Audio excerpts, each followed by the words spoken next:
Bonjour, on va donc démarrer ce webinaire consacré donc à cette thématique inhérente à la transformation digitale destinée à permettre, comme on l'a intitulé, de libérer vos données. Donc rapidement pour débuter.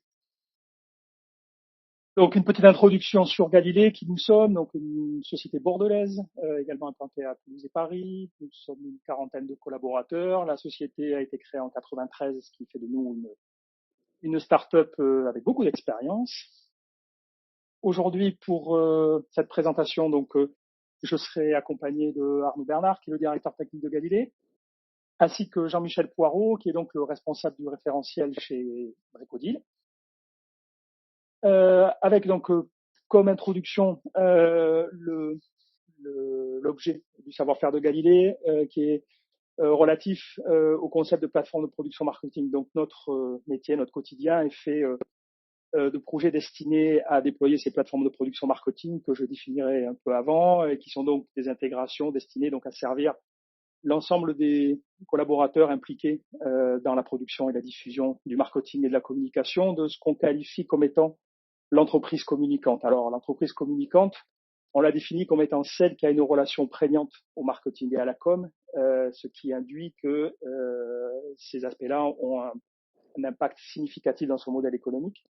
Donc vous voyez à l'écran un certain nombre de références et d'exemples de ces plateformes qui s'adressent donc à des domaines d'application extrêmement divers, puisque des entreprises communicantes, il y en a évidemment dans tous les secteurs d'activité. Donc que ce soit par exemple Royal Canin, Manitou, Airbus, Louis Vuitton, Estée Lauder, Pierre Fabre, ou des entreprises de taille plus petites, mais qui vont avoir la même considération de l'importance dans leur modèle économique de pouvoir particulièrement bien gérer et maîtriser leur marketing et leur com. Alors, cette entreprise communicante, d'une manière générale, elle a évidemment une grosse pratique de la fabrication de son marketing pour tout ce qui est historiquement dans le marketing matérialisé par des objets physiques. Une nouvelle quadrature se pose dès lors que on associe toute la composante digitale à cette production marketing, puisque dès lors, il y a une absolue nécessité à pouvoir maîtriser cette donnée de telle sorte qu'on soit en mesure de pouvoir utiliser cette donnée sur l'ensemble des canaux qu'on va souhaiter adresser.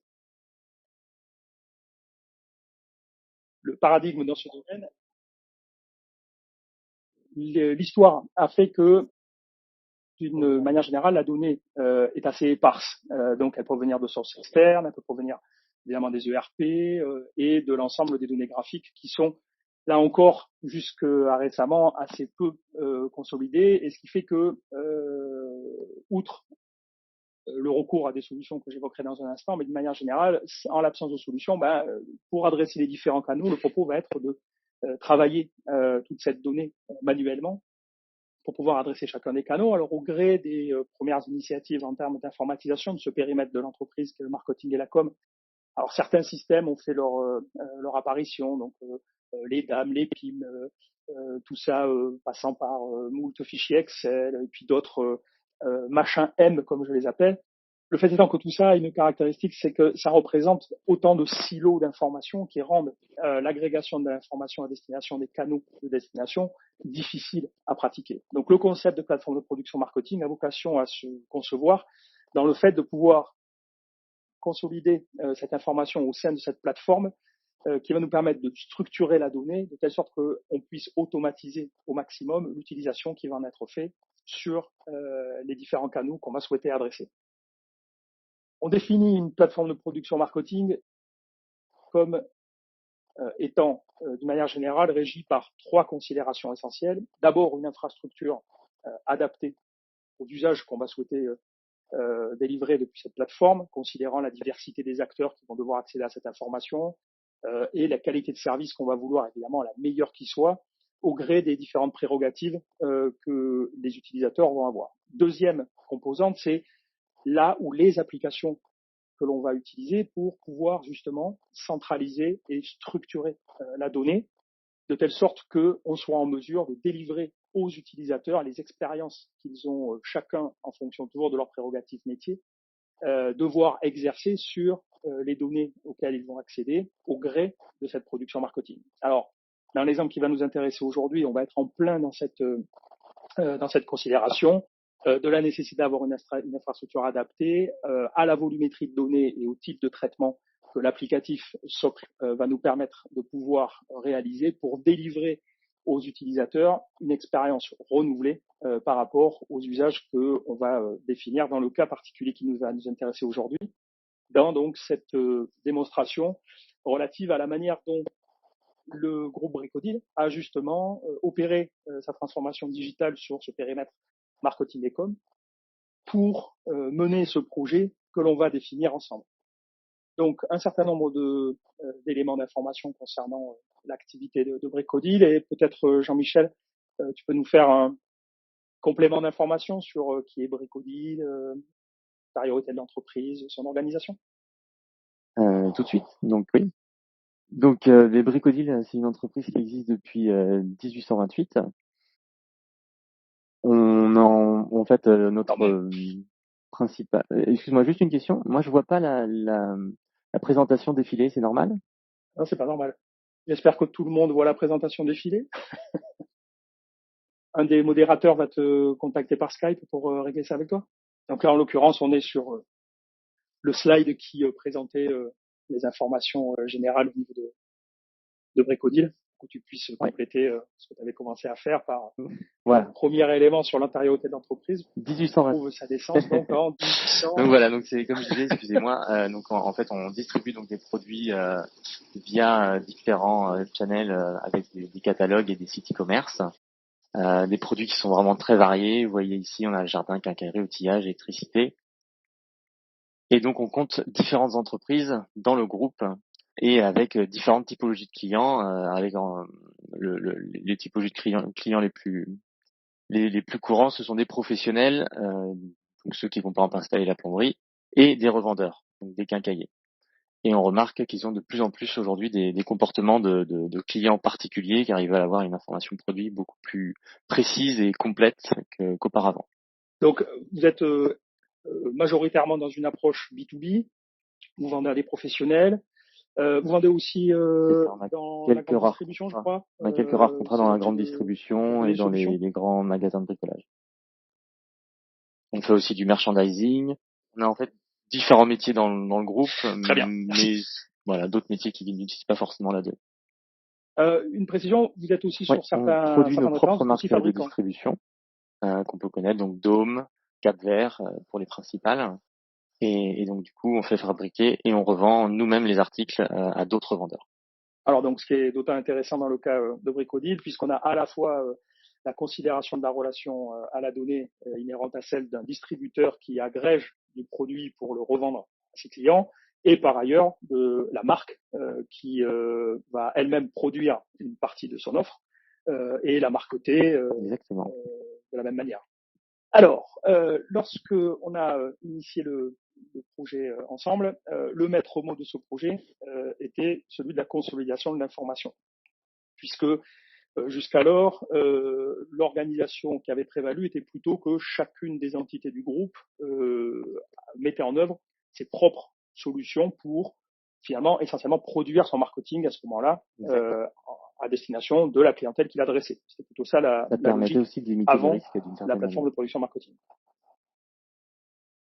Et du coup, aujourd'hui, du coup, l'idée, c'est vraiment d'uniformiser cela et qu'on ait une seule base pour tous, que toutes les sociétés du groupe utilisent la même base de données afin de rassembler les données, les méthodologies de travail et de pouvoir mutualiser le travail de chacun pour que chacun puisse, in fine, le réutiliser. Alors, premier des points clés identifiés dans ce type de transformation digitale est celui de la considération de l'équipe, puisque un des premiers éléments d'importance qui nous est apparu lorsqu'on a la rétrospective du projet, c'est qu'un projet de ce type-là, qui, comme on va le voir, impacte finalement l'ensemble de l'organisation de l'entreprise, a comme première importance le fait de l'équipe qui va être constituée autour du projet. Alors, est-ce que tu peux justement nous retracer les grandes lignes dans ce domaine de la façon dont le projet a éclos et Bien sûr. notion d'équipe Mais autour du d'abord, en projet a tout été premier mise lieu, en donc œuvre. c'est notre président qui avait la vision groupe et qui a voulu impulser justement le fait de regrouper certaines méthodologies, donc la donnée et les plans de vente. Pour pouvoir mettre ça en place, il a évidemment contacté. Il a travaillé avec les directeurs généraux des différentes entités pour voir les budgétiser et voir quelle serait la première entité à commencer à mettre en place cette base de données. Donc ça a été Bricodil Solutions. Ensuite, on a travaillé avec le directeur du service informatique, qui lui est ici le donneur d'ordre, c'est-à-dire que quand on réalise un devis, c'est lui qui estime si ce devis est convenable ou non et qui signe avec évidemment le président le devis. Ensuite, on a eu dans les équipes qui travaillent directement, on a eu le marketing.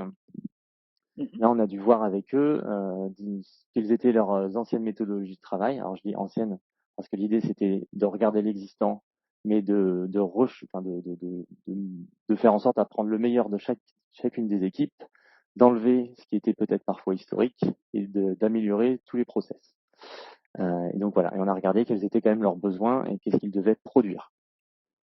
Et enfin, c'est mon équipe maintenant, les référentiels données produits, où là, on a tout d'abord, donc moi j'ai passé plusieurs mois d'abord à structurer la donnée en vue d'intégrer, enfin de créer un PIM, de mettre en place un PIM, donc Product Information Management. Donc là, c'est tout ce qui va être les attributs, les modèles, la définition de comment on va décrire un article. Après, il a fallu que je vois, comme ça c'était fait, le recueil de besoins des utilisateurs, qu'ils soient directs ou indirects. Il y a des utilisateurs qui n'utilisent pas la donnée, mais en fait indirectement qui en ont besoin, comme le service client par exemple. Moi, j'ai dû rédiger donc tout ce qui était cahier des charges, où après on est passé en méthodologie agile, où on a rédigé les stories, donc avec le recueil de besoins et l'aide de Galilée, on a rédigé les stories, donc on y reviendra après. On a aussi, du coup, j'ai dû mettre en place des reprises de données. Il fallait passer des anciennes bases de données, que ce soit des fichiers Excel ou que ce soit autre chose, extraire toute cette information et la transformer afin de l'intégrer au nouveau PIM ou au nouveau MDM, donc Master Data Management, pardon. Enfin, donc après, il a fallu avec Galilée créer. Donc, quand on a créé les stories, évidemment, ils ont développé. Donc, je me suis occupé de la recette applicative. Et ensuite, après tout ça, quand tout est intégré et qu'on est en production, il faut former les utilisateurs parce que si votre entreprise ne peut pas utiliser le logiciel, elle n'a aucun intérêt. Donc voilà, ça fait partie de mes missions.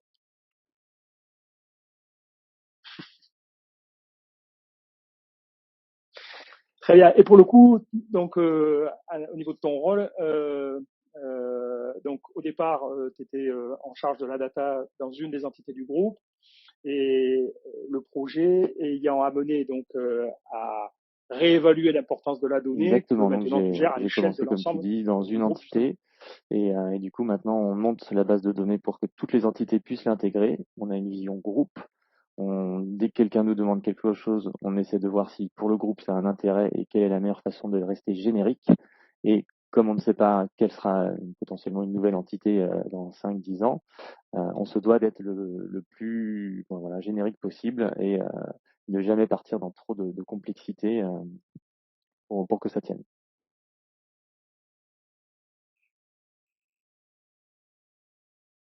Ok, donc une équipe large qui implique finalement les différentes composantes de l'entreprise dans une vision commune de la plateforme et de la solution qui doit émerger au bénéfice donc du groupe, en l'occurrence de Bricodil. Alors, deuxième considération importante, justement, c'est cette vision de la manière de structurer et consolider ces données. Avec cette considération que vous voyez à l'écran de ce qu'on appelait avec Jean-Michel les données groupes, c'est-à-dire le fait de constituer ce premier référentiel qui doit donc agréger la somme de ce que le groupe, au travers de ses différents usages, a vocation à utiliser comme données, et qu'on va qualifier de scope 0, c'est-à-dire le scope le plus haut de la structure de l'information. Alors, qu'est-ce que ce scope 0 contient? Eh bien, en pratique, il va contenir toutes les informations qui, jusque-là, était produite du fait que le groupe ayant différentes sociétés, chacune de ces sociétés produit ou produisait elle-même de la donnée individuellement, et que ces données ont évidemment un certain nombre de prolongements, donc notamment quand il s'agit d'appréhender les aspects logistiques, mais également pour ce qui concernait aussi bien les données graphiques que les contenus marketing qui, dans chacune des sociétés, pouvaient être produits de manière spécifique.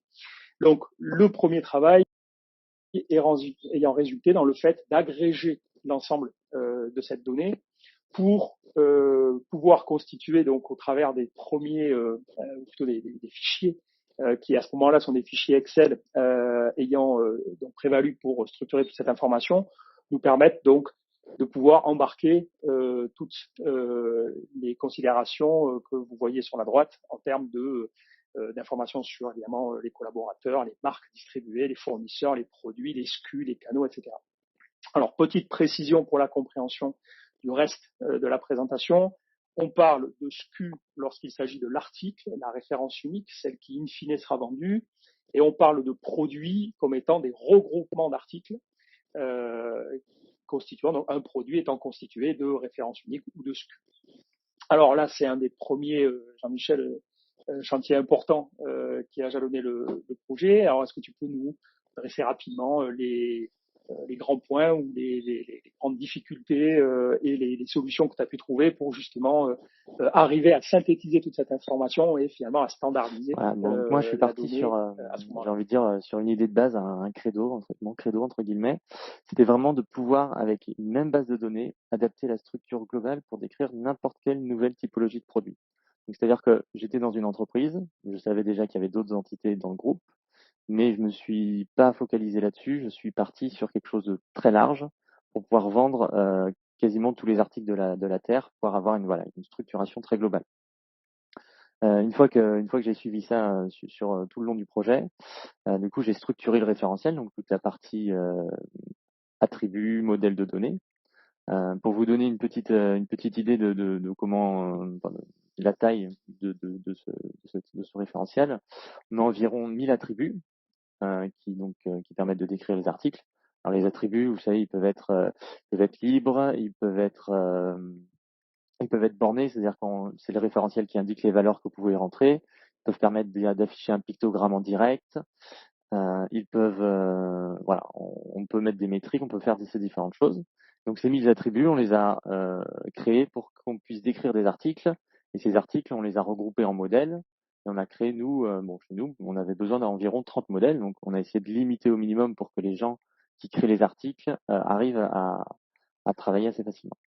Ensuite, voilà, vous l'avez vu, on a des milliers d'articles à décrire et on a des milliers, enfin, par typologie de produits, on a à peu près 2000 types de produits vraiment différents. Un modèle est constitué d'environ 100-150 attributs. Pardon. Oui. Un modèle est environ constitué de 100-150 attributs, mais un article, quand il est finalisé, il est écrit entre 30 à 80 attributs uniquement. Donc ça, c'était la première étape, c'est de structurer toute cette donnée et de pouvoir l'enrichir.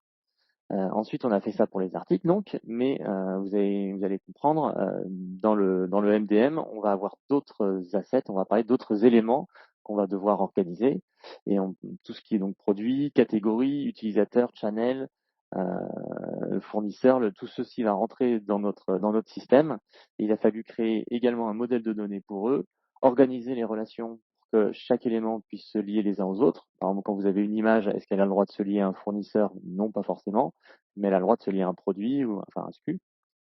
Voilà, donc on a initialisé tout ceci.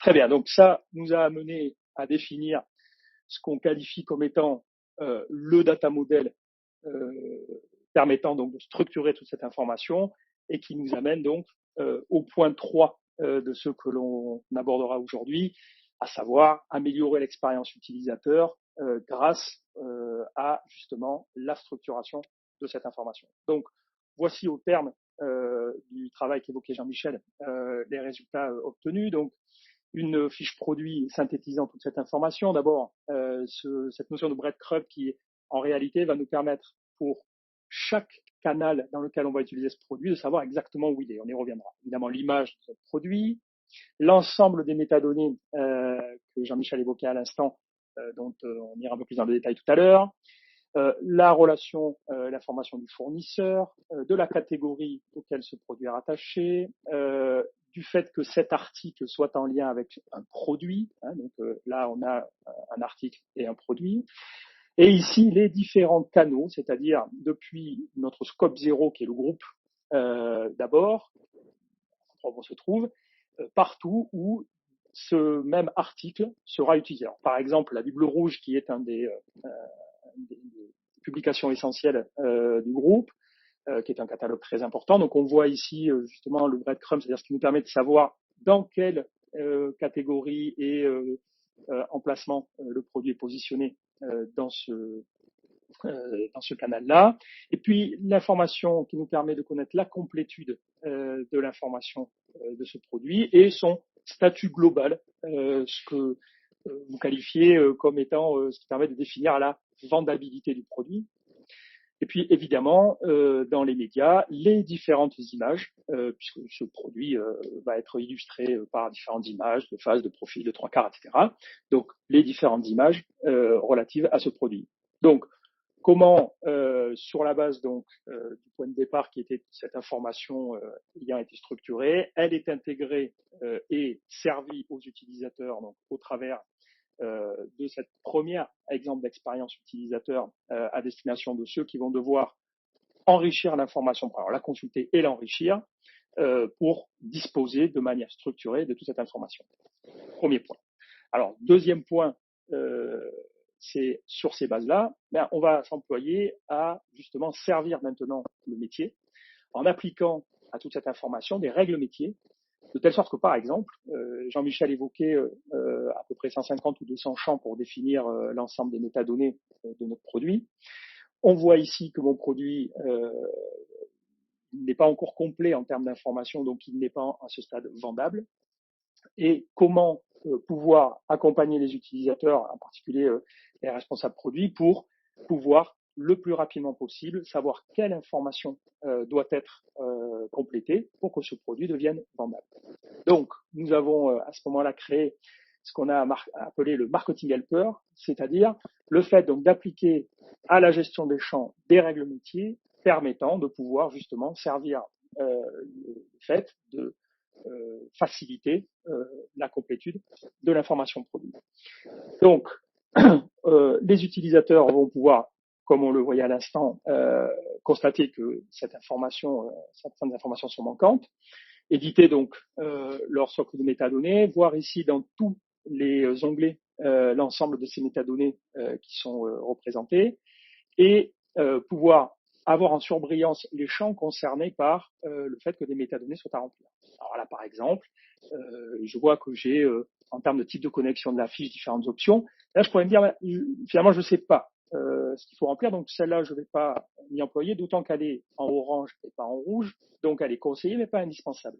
En revanche, là, une information de dimension et de poids est indispensable, et donc là, je vais pouvoir rentrer la valeur qui m'importe. Et vous voyez par ailleurs qu'on a intégré, toujours dans cette logique d'aide à l'utilisateur, des informations sur la manière de devoir intégrer cette donnée, de telle sorte que la qualité de la donnée qui soit intégrée soit la meilleure possible et que pour les utilisateurs, on puisse leur rappeler à chaque fois comment faire en sorte qu'elle soit la meilleure. Alors, je peux la saisir ou je peux me référer à des listes prédéfinies, à des listes déroulants prédéfinis, de telle sorte que je puisse finaliser ici le remplissage de mes données indispensables, de fait actualiser le statut de mon SKU et arriver ici à une complétude parfaite de mon information produit, déterminant que à partir de là, mon produit peut être vendu. Ce qui nous amène donc à l'étape suivante qui est relative au fait de pouvoir décliner et distribuer des données. C'est-à-dire qu'on était à l'échelle du scope 0, le scope groupe, Et maintenant que la donnée a été créée, enrichie, déclarée vendable, eh bien, elle va pouvoir être rendue utilisable par les différentes sociétés qui, dans le groupe, vont, en fonction de leurs activités, de leur stratégie, commercialiser une partie, alors tout ou partie, mais une partie de l'ensemble des références accessibles et vendues par le groupe.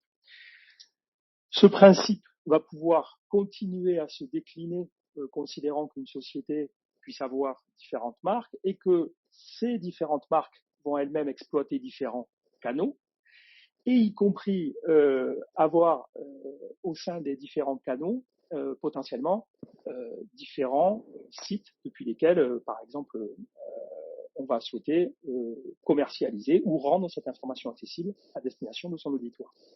Alors, ce qui nous amène de ce point de vue-là à l'étape suivante, qui est la considération de pouvoir, grâce au travail qui a précédé, par exemple, s'ouvrir à la multicanalité dans la première caractéristique, enfin, le premier usage qu'on va définir, qui est en plus un des plus stratégiques pour Bricodeal, en l'occurrence l'e-commerce appliqué au B2B. Donc là, on est dans le contexte de Bricodeal Solutions, qui est donc une des marques du groupe Bricodeal, et on voit que mon enrouleur de chantier que j'ai créé, enrichi et dont j'ai complété l'information est maintenant poussé vers mon environnement e-commerce avec un maximum de l'information utile aux clients à qui elle est destinée, de telle sorte que ils puissent accéder et consulter tout ce qui lui permettra de faire le bon choix et d'opérer les bonnes recherches par rapport aux produits qu'il recherche.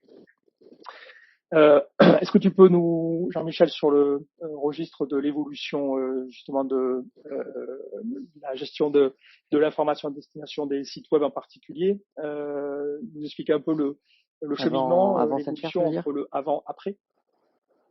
Mais en fait, donc quand on avait les anciennes bases et les anciens pins que nous avions, chaque entreprise allait créer son propre article et faisait son propre descriptif, son propre tableau descriptif, enfin, voilà, avec leurs caractéristiques, mais rien n'était formalisé proprement. Voilà, donc ça ça a un avantage, c'est que au moins il n'y a pas de duplicate content, chacun faisait ce qu'il voulait. Le défaut de ça, c'est que des articles qui sont vendus par plusieurs entités, dès que l'une des entités a l'information qu'un article est erroné, il n'y a personne n'allait prévenir les autres entités qu'une information était fausse et que l'article n'était plus vendable en l'état sans faire une modification. Déjà, le simple fait d'avoir une seule base qui soit au scope 0 et qui distribue tous les autres channels, ça va permettre d'éviter ce genre de problématique. Ensuite, sur la donnée en elle-même, on va décrire dans la base, dans le TPM, on va décrire de telle sorte à ce que tous les channels réussissent à récupérer l'information et l'afficher de la manière qu'il convient pour son channel. C'est-à-dire que le descriptif va pas s'afficher exactement pareil et évidemment tous les attributs ont des fonctionnalités qui peuvent différer d'un site à l'autre ou d'un catalogue à l'autre. Et enfin, comme tu le disais, il y a différents channels et chaque channel va pouvoir modifier l'information produit à sa guise. Et je vous disais tout à l'heure, l'avantage d'avoir différentes bases de données que chacun créait de son côté, c'était qu'il n'y ait pas de duplicate content. Donc du coup, pour éviter cela, aujourd'hui, quand on crée un produit, on fait en sorte à ce qu'il y ait des descriptifs spécifiques par canaux quand c'est nécessaire. Descriptifs, donc produits, voilà. Ce sont des informations produits. Oui. Des informations juste, ce sont des informations qui permettent de différer d'un canal à l'autre et l'information technique de base reste la même. Tu peux dire. J'allais compléter ce que tu disais en précisant que chacun des scopes qu'on a évoqués valait pour le fait d'hériter de l'information produite au scope précédent et possibilité sur tout ce qui était prévu de pouvoir, à l'échelle de ce scope, personnaliser à nouveau une partie de l'information pour aller dans le sens que tu évoques, à savoir favoriser une personnalisation de l'information au plus près de l'usage auquel il est destiné, que ce soit un canal ou une marque ou une entreprise du groupe différente. Oui, là, je voulais juste dire, alors, ça fait vraiment partie du travail aussi on du a référentiel sur ces de bases-là permettre les autorisations à chaque niveau de modifier ou non la donnée et de voir ce qui peut être changé ou pas. Je te laisse continuer. Donc, premier canal qu'on évoque ici, celui évidemment de l'e-commerce, alors le digital et celui de l'e-commerce. Deuxième canal, et non des moindres, évidemment, va être celui du print, c'est-à-dire le fait que l'information puisse être adaptée et routée vers une diversité de publications, puisque dans votre activité, chaque entreprise, voire chaque marque ou gamme de produits fait l'objet également de publications. Alors, on voit ici par exemple ce qui s'appelle la Bible rouge, qui est un gros pavé, hein, c'est plus de 2000 pages je crois pour Cider. Et donc la production 2500 pages, et donc la production de catalogue est également un process, un usage très développé dans le groupe. Plus de 50-60 promotions par an et plusieurs catalogues principaux, 3-4 à peu près, selon les années. Voilà. D'où évidemment la nécessité que à destination de ce canal, qui on le sait reste un canal assez consommateur en termes de travail, considérant les opérations techniques qui jalonnent la production d'un catalogue, évidemment le fait de pouvoir automatiser au maximum la production qui en est faite est déterminant. Donc pour ce faire, on a travaillé à créer, donc toujours dans cette logique de l'expérience utilisateur, justement, la manière de pouvoir considérablement améliorer les outils à destination ceux en charge de la production de catalogue, et en premier lieu dans la faculté de pouvoir rendre la conception du catalogue la plus proche du marketing. Alors le catalogue est conçu comme étant un canal, hein, c'est-à-dire que c'est une manière en sortie d'exploiter les données. Et donc on voit ici que je visualise la structure de mon catalogue et que pour une page donnée, je vais pouvoir, en ouvrant ma page, visualiser l'ensemble des produits qui ont été positionnés dans cette page.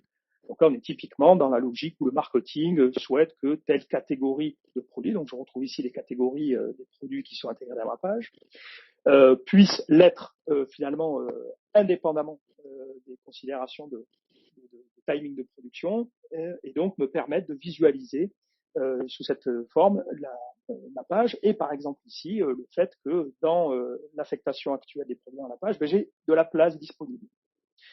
Donc ce constat étant fait, on va pouvoir donc éditer le contenu de sa page, visualiser la manière dont ces articles sont représentés dans sa page, ces articles produits d'ailleurs, et pouvoir par exemple ici se dire finalement cet article n'était que sur une demi-page, j'ai de la place, donc je vais pouvoir le mettre sur une page complète. Et puis je vais également modifier par exemple la manière dont je représente le produit dans ma page, je vais choisir une représentation de mise en avant. Là dynamiquement, on va pouvoir constater que les modifications qu'on a apportées sont directement visibles, enfin directement opérationnelles, et que ma page, la géométrie de ma page a été redessinée grâce aux modifications que je viens de faire. Et puis, histoire de continuer à appréhender le champ des possibles, je vais me dire que en fait, ce produit, je souhaiterais le remonter dans ma page parce que je considère qu'il a une importance commerciale plus importante, donc je vais pouvoir choisir l'agencement de mes produits dans ma page. Hop, un petit enregistrement, et dynamiquement, je vois que mon produit et ma page ont été réorganisés selon ma volonté. Alors, autre considération extrêmement intéressante à ce stade, c'est le fait que je puisse directement également accéder à l'information de mon produit. Mon produit qui, comme on l'évoquait tout à l'heure, relève bien d'un regroupement de SKU, d'articles, et me permettant de pouvoir typiquement intervenir, par exemple ici, pour ce canal donné sur le nom de mon produit que je souhaite particulièrement promouvoir en précisant que ici c'est la nouvelle référence de ma cire en caustique. Alors, je vois qu'ici je suis en train d'actualiser l'information à l'échelle de mon produit et que, hop, tout à fait dynamiquement, eh bien, c'est bien l'information qui est immédiatement prévisualisable dans la page que, par ailleurs, je suis en train de gérer pour mon catalogue. Alors, il n'y aurait pas de ce point de vue-là de gestion de catalogue et notamment de cette relation entre article et produit, sans faculté de pouvoir également décider que, alors, dans mon produit, j'ai actuellement 2 articles qui me permettent d'avoir la céramique type pour bois clair et bois foncé, mais en fait, je vais décider ou j'ai une information qui me dit que, eh bien, une de ces 2 références articles n'est plus vendable pour une raison X ou Y. Le statut ici que je vois vendable, on va le modifier pour le passer à non vendable. La référence est épuisée, et donc ça va me permettre de voir que immédiatement à l'échelle de mon produit, eh bien l'article que je viens de déclarer non vendable n'apparaît plus. Donc j'ai une actualisation dynamique entre un choix inhérent au commerce ou au marketing et la répercussion que ça doit avoir sur ici la constitution de ma page et le fait que je puisse m'affranchir d'être à un stade X ou Y de la production de mon catalogue pour pouvoir opérer ce type de modification. Petite fonctionnalité additionnelle, mais qui permettent de pouvoir rendre la chose réellement utilisable, possibilité de pouvoir à n'importe quel moment, par exemple, ajouter des pages dans son catalogue. Donc, j'ai un fournisseur avec lequel je négocie une nouvelle promo ou une mise en avant. Hop, je vais pouvoir ajouter dynamiquement des pages dans mon catalogue. De même que je vais également pouvoir déplacer des pages pour les mêmes raisons potentiellement, considérant une prééminence d'articles sur d'autres ou de catégories sur d'autres. Et là, voir tout aussi dynamiquement les pages de mon catalogue être agencées comme bon me semble. Alors, ça permettant donc de pouvoir mettre en exergue comment, une fois que la donnée est centralisée et structurée, eh bien, les différentes expériences utilisateurs relevant aux différentes prérogatives des métiers impliqués vont pouvoir être servis par l'ergonomie que l'on va leur offrir en termes d'accès à l'information et d'utilisation de cette information dans un registre particulier, comme ici la production de mon catalogue. Alors, autre exemple intéressant de cette logique d'avoir structuré sa donnée, est bien sûr que dès lors que je vais avoir besoin d'exploiter cette donnée, eh bien, je vais avoir la faculté de pouvoir disposer de manière tout aussi simple de l'accès à une donnée structurée. Alors là, on a pris un exemple intéressant, notamment quand on considère des publications lourdes comme celle qu'on évoquait comme la Bible rouge avec ses plus de 2500 pages, lorsqu'il s'agit de générer les index. Donc, j'ai énormément de références, d'informations, de fournisseurs, etc. Et donc, générer des index est souvent une opération fastidieuse sur des domaines comme celui-ci. Là, comme ma donnée est structurée au travers de l'article, du produit et de l'usage que j'en fais dans un canal et dans un catalogue, eh bien, je vais avoir la faculté de pouvoir exporter et disposer d'une information structurée, comme par exemple celle à destination de la création d'index, de manière aussi automatique que ce qu'on vient de voir à l'instant, en n'ayant finalement qu'à exporter ma donnée.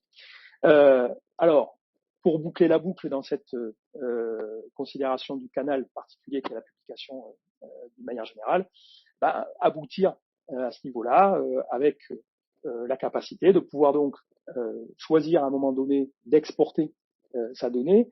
Alors, comme la donnée est extrêmement structurée, eh bien, on va pouvoir considérer à l'échelle de sa publication des gabarits de pages qui vont être essentiellement là pour évidemment appliquer tous les éléments de style que l'on va souhaiter associer aux données qui, en fonction de ce qu'elles sont, seront associées à ces éléments de stylisation, et donc automatisées dans des proportions extrêmement importantes, comme vous le voyez ici, les opérations de mise en page en particulier, puisque, comme on l'a évoqué déjà, on est en prise avec donc cette capacité à pouvoir combiner une donnée très structurée et des capacités d'automatisation de la mise en page qui le sont tout autant.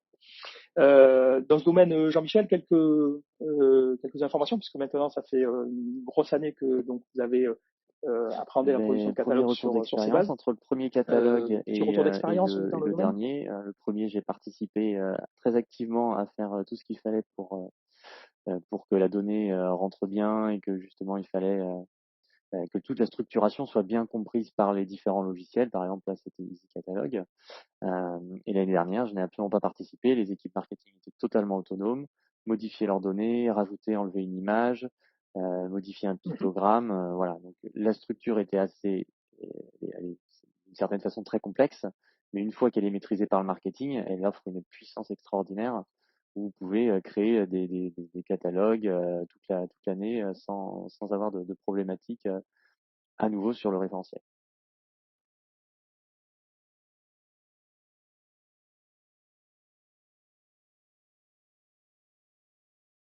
Et considération sur le Avant la plateforme, temps de production du catalogue avant ouais, la on plateforme et était après. parti avant Qu'est-ce que qu'on ait la ça, plateforme, on avait un quelles sont prestataire les externe données là dans ce domaine? euh, qui faisait travailler, pardon, je me suis connecté, qui faisait travailler un prestataire externe. Donc, vous m'entendez toujours ou pas? Ouais, pardon.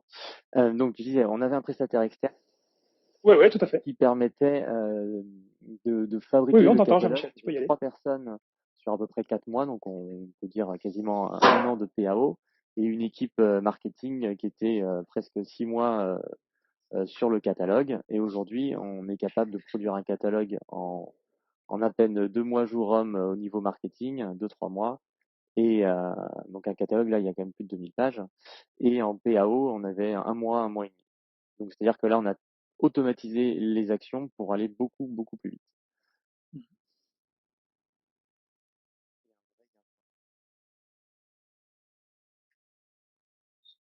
Ok, donc on passe de l'équivalent de un Exactement. an de PAO en temps plein à Tout se 1 mois construit, et en fait, demi tout ce aujourd'hui. qu'on fait en amont, c'est on construit le catalogue en amont.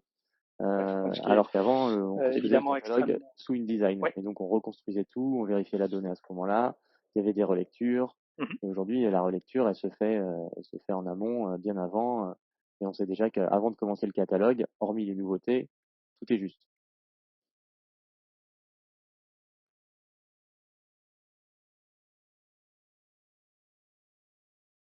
Oui, c'est-à-dire que le marketing peut travailler toute l'année et au fur et à mesure que de nouveaux produits, de nouvelles offres sont à réaliser sur le contenu, de sorte que au moment où il est opportun de lancer la mise en page parce qu'il va falloir imprimer, router, etc., il Exactement. n'y ait En plus fait, la littéralement PAO fait un que vrai de travail de menues PAO à opérations faire de mise du en page et beau, du joli, d'embellissement à réaliser du finalement. design et ne regarde plus ou beaucoup moins la donnée.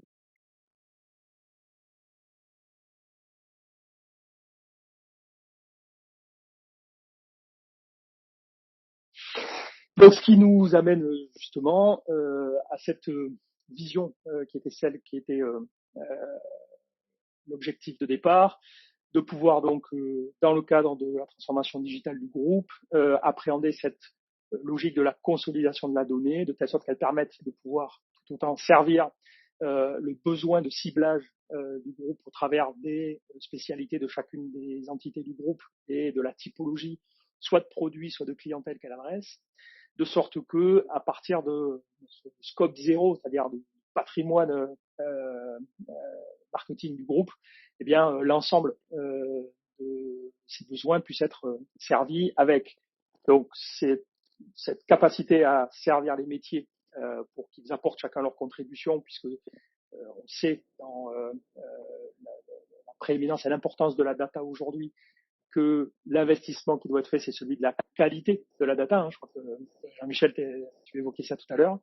Euh, de sorte que l'exploitation qui en soit faite soit rendue finalement la plus simple et la plus automatisable possible, parce qu'on sait que la donnée dont on dispose est adaptée au canal où on la destine et assortie de la qualité qu'on lui a injectée pour que l'information qui soit communiquée à l'auditoire du groupe soit la meilleure qui soit.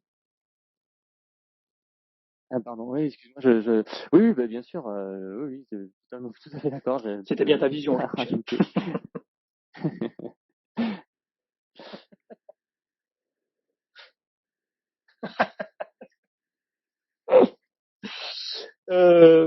Parfait. Donc, ce qui nous amène un petit résumé, puisque dans notre ce qu'on qualifie comme étant stratégie d'intégration, il y a un des éléments importants est celui d'être en mesure de pouvoir servir rapidement les besoins que nos clients souhaitent mettre en œuvre.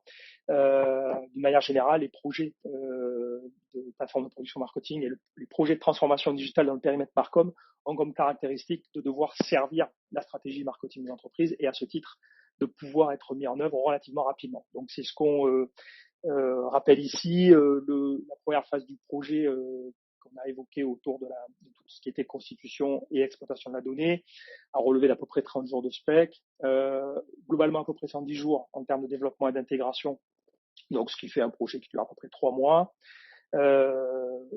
pour donc arriver à l'aboutissement relatif à donc une source centrale de données, la capacité à servir une diversité de canaux de sortie et bien sûr de modèles de données, puisque comme on l'a évoqué au sein de la plateforme Recodil, il est question aussi bien de gérer l'information produit que les données graphiques, que les informations fournisseurs, celles des collaborateurs, évidemment celles relatives à l'ensemble des canaux que l'on souhaite adresser, qu'ils soient des catalogues, des sites web, etc.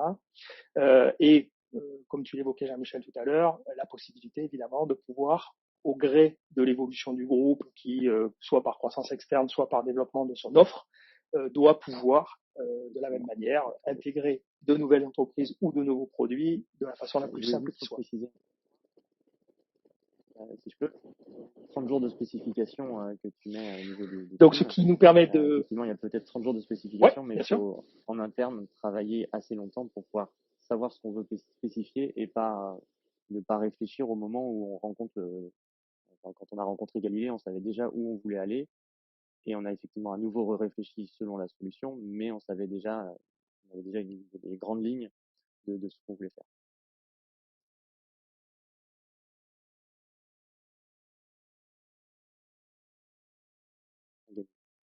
Oui, bien sûr. Ouais. C'est vrai que là, ces métriques étaient relatifs au travail que nous avons fourni ensemble, qui ne doit pas effectivement passer sous silence celui qui est mené au sein de l'entreprise, en l'occurrence de Recodil, pour justement opérer cette transformation digitale. Oui, Jean-Michel, il y a une question que qui est posée dans le chat là par rapport à des sorties plutôt newsletter. Est-ce que vous avez envisagé d'intégrer des outputs de type newsletter dans la plateforme? Alors les newsletters, elles sont pas gérées directement dans la plateforme. On a d'autres logiciels qui permettent de gérer ça. Ça permet les envois automatiques, plein d'autres fonctionnalités. Par contre, toute la donnée qui est affichée sur la newsletter est extraite ou directement de la plateforme ou d'un site e-commerce où on a l'information. Et du coup, cette extraction de données permet juste de sélectionner les articles, ils mettent en forme dans leur logiciel et après ils peuvent envoyer les newsletters ciblés ou non. Ok, merci.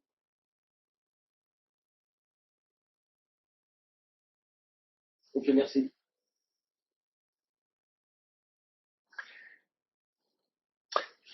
Donc, à ce stade, donc on vient de terminer le point qui était prévu aujourd'hui. Donc, on est évidemment ouvert à vos questions s'il y en a.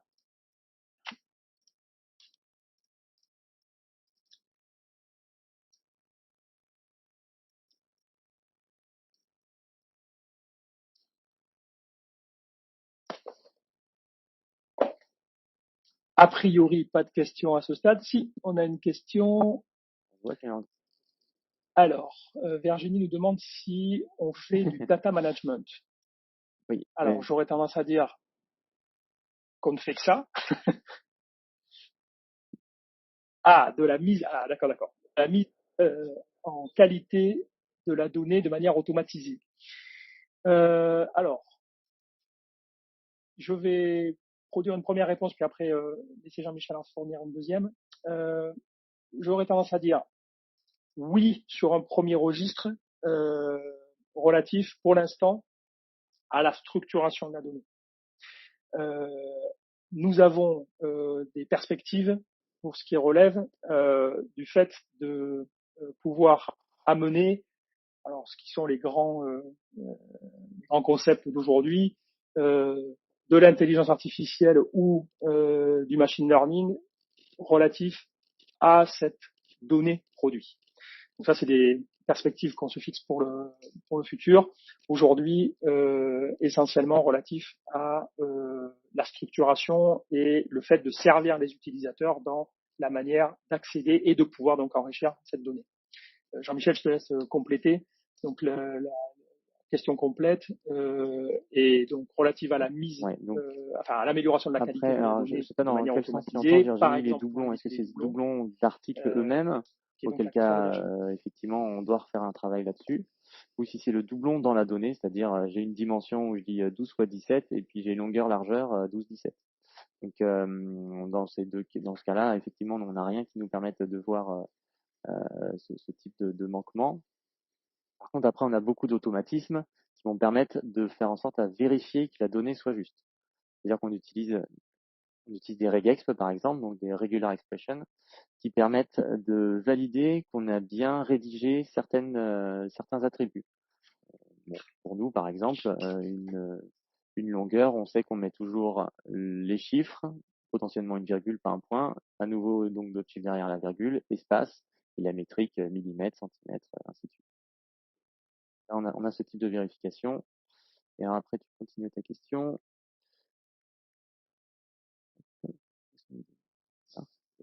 Ah oui.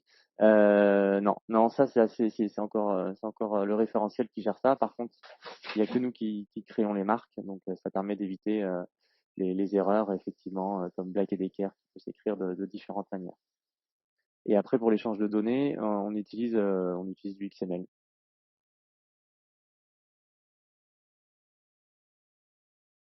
Voilà, donc juste pour préciser, effectivement pour les marques, nous sommes sur des listes dynamiques qui vont pointer vers des assets de type marque et qui sont entretenus par les responsables du référentiel.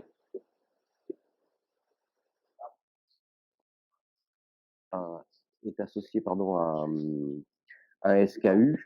L'utilisateur n'a qu'une liste déroulante et ne peut en aucun cas saisir à la main une marque puisque c'est une liste bornée, comme l'a décidé Jean-Michel dans son modèle de données. Pour les technologies, on est effectivement essentiellement XML aujourd'hui. Vu la quantité d'informations qui doit être envoyée, on se connecte essentiellement la nuit pour faire des jeux automatisés d'import ou d'export de données pendant les nuits. On pourrait se connecter sur des API aussi. Nous n'en avons pas eu l'occasion pour le moment, mais bien sûr, ce serait envisageable de la même manière. On voit une question d'Hervé là qui nous demande si j'ai accompagné du coup le personnel sur une transformation numérique de leurs tâches opérationnelles. Donc Hervé, on est en train de réaliser des formations avec le personnel afin de leur expliquer quelles sont les nouvelles tâches et quelles sont les dernières méthodologies de travail. Et donc le travail aussi du référentiel, c'est d'accompagner chaque utilisateur dans cette transformation de leurs tâches et de faire en sorte à ce qu'ils puissent travailler plus vite, que ce soit par import, que ce soit dans le logiciel lui-même, de pouvoir vérifier ce qu'ils ont fait, donc d'exporter la donnée, toutes ces choses-là. On les suit au quotidien et on les suit et justement ils arrivent à aller plus loin que ce qu'ils pouvaient faire avant. Alors ça peut parfois prendre plus de temps, mais pour une meilleure qualité et quelque chose qui est plus profond dans leur travail. Merci Hervé pour.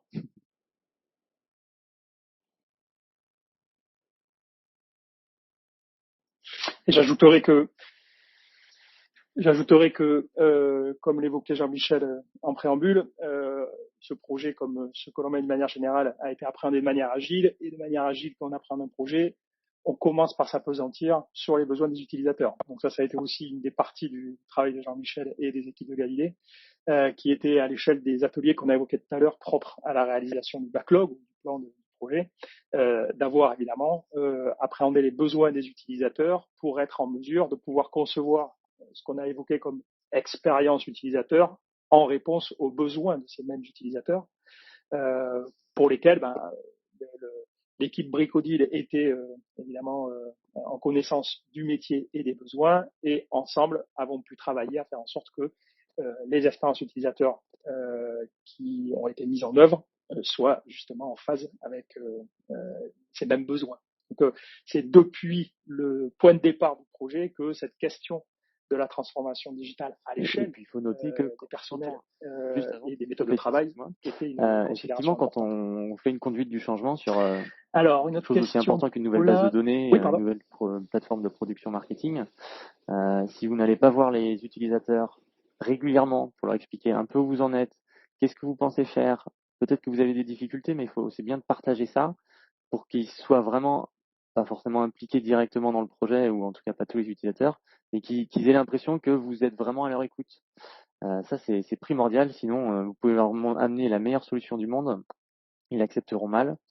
Et après, ce qui est aussi important, c'est d'avoir un peu cet effet waouh. Voilà, le travail à la page, là, la première fois qu'on leur a présenté, effectivement, ils avaient déjà quelque chose d'un peu similaire, mais pas du tout aussi poussé.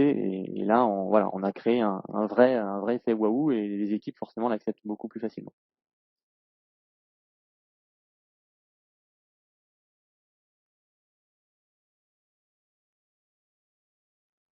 Ouais, c'est un bon exemple, puisque là, on est quand même parti de leur manière de travailler qui était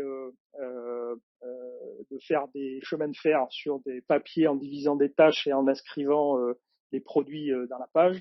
Est-ce que globalement, on a transposé à l'écran avec ce qu'on a vu tout à l'heure en termes de travail à la page, et qui reprend finalement la logique et le mode de fonctionnement de l'utilisateur transposé avec les outils que l'on a élaborés ici. Question de Nicolas, est-ce un développement spécifique ou est-ce qu'on part d'une solution quelconque open source propriétaire? Donc en l'occurrence là, donc l'infrastructure CP3S que Dell met en œuvre, le MDM, l'applicatif socle est SendShare, et ensuite ce que l'on a réalisé pour et avec Bricodeal, et tout ce que vous avez vu en termes d'interface à destination des utilisateurs et de considération métier au sein de ces interfaces à destination justement des fonctionnalités recherchées. Alors, Nicolas qui complète en disant « Vous pouvez facilement adapter pour répondre à tous les besoins ». Oui, alors c'est pour ça que, et en amont de la présentation, j'évoquais les différentes typologies de métiers avec lesquels on avait mis en œuvre des plateformes, puisqu'évidemment, donc là, dans l'exemple de Bricodeal, c'est du bricolage. Dans l'exemple de Royal Canin, c'est de la nourriture pour chats et chiens, et Manitou, c'est du chariot élévateur et matériel de construction. Chez Fabre, c'est de la thermocosmétique, et chez Airbus, c'est des avions. Le fait étant que dans le marketing, ce qu'on constate, c'est que les besoins métiers sont les mêmes, ou sont globalement les mêmes. Chaque évidemment cas va avoir ses spécificités, le fameux 80-20, hein, j'ai 80% de besoins qui sont similaires, et puis j'ai 20% qui sont vraiment adaptés à mon environnement. Donc effectivement, là, ce qu'on a vu dans un exemple donné est totalement transposable dès lors qu'on va avoir des problématiques similaires en termes de potentiellement gamme de produits relativement large ou profonde, avec des canaux d'exploitation de la donnée diversifiés, avec cette même considération sur l'importance de la maîtrise de la donnée au service de sa transformation digitale. Donc oui, c'est tout à fait transposable. Alors, est-ce que les sites se référencent mieux en SEO? Alors en l'occurrence, là, on est moins concerné dans le cas de Bricodeal, puisque on est dans un registre B2B. Donc on est moins dans la considération de la problématique du SEO, puisque en B2B.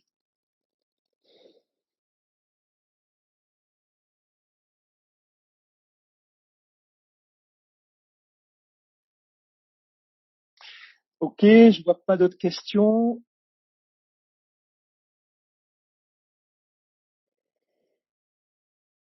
Très bien, bah écoutez, si vous n'avez pas d'autres questions et mais l'heure étant ce qu'il est, je vais vous remercier de votre présence. Merci Jean-Michel pour ta présence et pour ton aide à la préparation de ce premier webinaire destiné à aborder les considérations de ce qu'on qualifie globalement de manière d'appréhender le fait de briser les silos qui trop souvent handicapent la performance de la transformation digitale, en particulier dans les considérations du marketing et de la communication. Merci donc à Arnaud et à nos modérateurs, Frédéric, Jean-Louis et Laura. Et donc, je vous donne rendez-vous pour un prochain webinaire qui sera autour de la thématique de la production packaging. Et donc, évidemment, dont on vous tiendra informé des dates et du déroulement. Donc, merci à tous, bonne fin de journée et bon week-end. Au revoir.